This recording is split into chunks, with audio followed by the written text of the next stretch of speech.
Larry Johnson's calling in, you guys, so we're going to go to Larry Johnson right now. Larry, do I have you on the line? Yeah. Thank you so much for phoning in. I really appreciate it. No problem. So for our listening audience, this is Larry Johnson, former great running back for the Kansas City Chiefs, who's recently become one of the biggest truth speakers online that I'm very grateful for, and he's even given some shout-outs to this knowledge of Gematria, which I very much appreciate. Larry, since we got you, what has inspired you to do what you're doing right now? Just the fact that I know what it's like to be fooled. I know what it's like to be tricked and hoodwinked and bamboozled. So I don't want this generation to fall under the same spell I fell under and not be able to come out of it, because my belief is that the time is growing short. You see the evil picking up more and more each month. It's always something new, something disgusting, and I want people to understand there's a way out of it if they understand the truth of all of it. Indeed. Larry, did you watch the college football championship this year? No, I didn't, but I saw some of the scores and all that, so I really don't really pay attention to it anymore. Well, were you aware that in the fourth quarter, the announcer did a numerology lesson on the death of Billy Cannon, the former Heisman winner for LSU, who beat Clemson the same year in the championship in New Orleans? Oh, that's what, yeah, I heard of that. Okay, so the thing that's beyond coincidence is that the same day that Billy Cannon died is the same day that Joe Burrow transferred to LSU. And, of course, went on to win the Heisman and then the championship over Clemson in New Orleans. So, a perfect mirror of what Billy Cannon accomplished. And Billy Cannon did it 60 years before him, and Joe Burrow had 60 passing touchdowns this year. The announcer made a point about several of these things, and for years I've been saying that all of this stuff is perfectly scripted from college to pro, and it's all ritual. I've heard you say as a player, you didn't really see the rigging while you're in the game, but you see it now. Do you think that any of the games that you were in as a college player, there could have been a perfect fix-in on?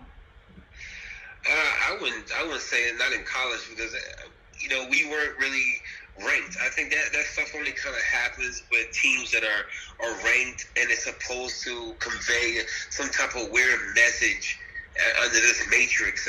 When I was playing, I just didn't see any of those games. Like, I was with Joe Paterno where he made all of those specific games where he broke records as far as being the all-time winning coach.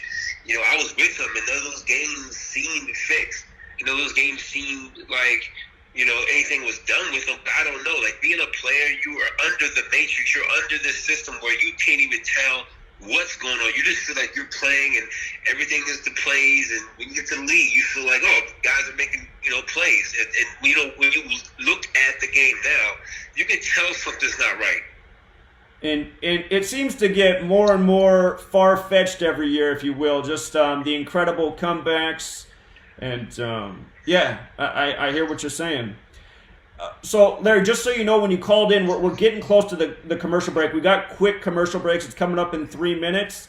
But if you can stay with me through the commercial break, I'd appreciate it. But just before we get there, I've also heard you say that you're not sure the games were fixed in the time you were in the NFL. But here's my perspective as an outsider looking in. I was wide awake when 9/11 happened, and the Patriot Act, and then all of a sudden the New England Patriots were the greatest team there ever was.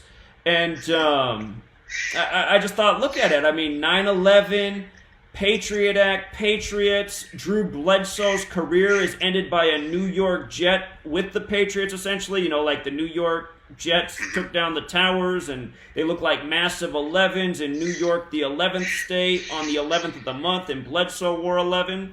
I was just looking at all that back then. I didn't know Gematria, but I just saw there was some sort of rituals going on, a national emergency on 911. I mean, looking back, maybe you didn't realize it was fixed while you're in the league, but I've heard you say you're not sure if it was fixed. Then don't you think, like, all of that's probably beyond coincidence? Yeah, it's got to be a beyond coincidence, but people don't really understand this part of it. It's entertainment. That is why after every game, NFL always plays that goofy little jingle at the end of it where they spin the shield around and say, this has been a presentation of the National Football League. They're telling you it's a presentation. It's entertainment. It's supposed to trick you or is witchcraft into making you think that it's just like a game outside with your boys. When it's not, it's a presentation. They're presenting you a specific product, and they know they've been changing it enough to match their weird little satanic agenda. But if you look at the Atlanta Falcons game and Tom Brady, that one of those comebacks.